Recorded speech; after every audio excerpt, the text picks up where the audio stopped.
Արցախցի այս դերասանուհուն թատերասեր հանդիսատեսը լավ էր ճանաչում։ Բաբուլ, вообще-то վերոզմս կոֆե խմիս, անպայման չէ ամեն դեպքում քզնետ մինթազիա մարդ բերիս։ Իսկ ավելի լայն շրջանակներին նա հայտնի դարձավ Քայլձիով ֆիլմից հետո։ Թամարա Պետրոսյանի դերասանական խաղն ու հումորը սիրվեց, իսկ ֆիլմում թեև կարճ, բայց տպավորիչ մոնոլոգները դարձան թևավոր։ Եկ псакник. Ես даже մտածամ Свадебный Платյան Հունցանյան։ Սիպտակ, պշնի, Իրան Վերսաչիի նախշեր ու մխելա փումփուլիկն է։ Թամարա Պետրոսյանն իրական կյանքում էլ է հումորի անսպառ աղբյուր, անգամ պատերազմի տարիներն է ժպիտով հիշում։ Ես չգիտեի, որ ծանր է, որովհետև ես այդ տարիները շատ թեթև եմ անցկացրել։ Իսկապես թեթև եմ անցկացրել, որովհետև առաջինը երեխա էի,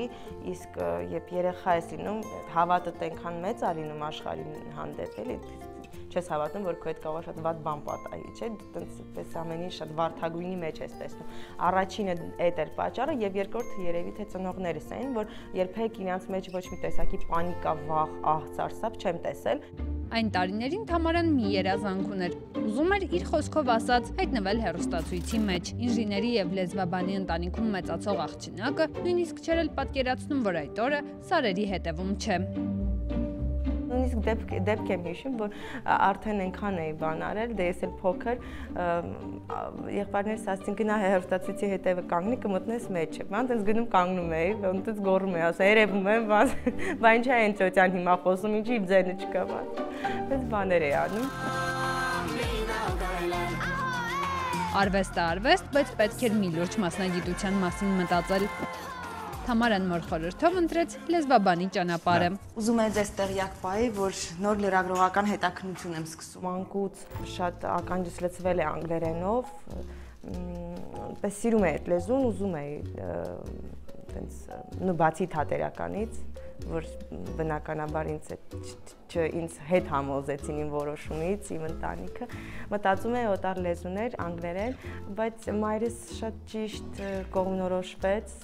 եւ ինձ հետ կարողացավ ճիշտ կողմնորոշել, այն պահով, որ այսինքն անգլերենը տանն էլ կարող ես սովորել, արի մի ուրիշ լեզու ընտրի, քանի սովորում ես, երկրորդ լեզու ընտրի, այդպես ընտրեցի ֆրանսերեն լեզու։ Այն ժամանակ Պետրոսյանների ընտանիքում նույնիսկ գլխի էլ չէին ընկնում, որ այդ լեզուն ճակատագրական է լինելու Թամարայի արտիստական կարիերայի համար։ Հենց այդ տարիներին Ֆրանսիայից ժամանած Նարեկ Դուրյանը որոշեց Ստեփանակերտի թատրոնում բեմադրել Մորաքույրը Փարիզից ներկայացումը։ Համեմատած մնացած դերասաններին իր աչքերում ես ավելի մեծ պլյուս ունեի, որ ֆրանսիախոս էի։ Հա, իրան դա շատ դուր եկավ, զարմացավ, բան, տենց մենք մինչև օրս գաղտնիք խոսելուց ֆրանսերեն ենք խոսում, ոչ մեկ չհասկան։ Մորաքույրը Փարիզից եկավ Երևան, նրա հետ նաև Թամարա Պետրոսյանը։ Ճիշտ է, ինքը երկար տևեց, այդպես նենց չի, որ ես մի օր աչքերս բացել եմ ու տենց վերցել եմ տենց կողքից օբյեկտիվները փշփշփից նկարում են, այդպես բան չի եղել։ Ինքը տենց երկար աշխատանքի արդյունք ա եղել, բայց շատ բեկումն ա եղել ու ավելի մեծ տենց իրադարձություն էր։ Հետո պարոն Դուրյանը շատ մեծ դեր է խաղացել իմ կազմավորման մեջ, քանի որ ես շատ երիտասարդ էի, երբ մենք ծանոթացանք, ընդամենը 20 տարեկան, 20-21 տարեկան գլխիս մեջ բավականին տենց արհեստական քամիներ, հոսանքներ էին պտտվում։ Սկզբում Թամարայի կյանքն անցնում էր Երևան Ստեփանակերտ ճանապարհին, հետո որոշեց վերջնականապես հաստատվել Երևանում։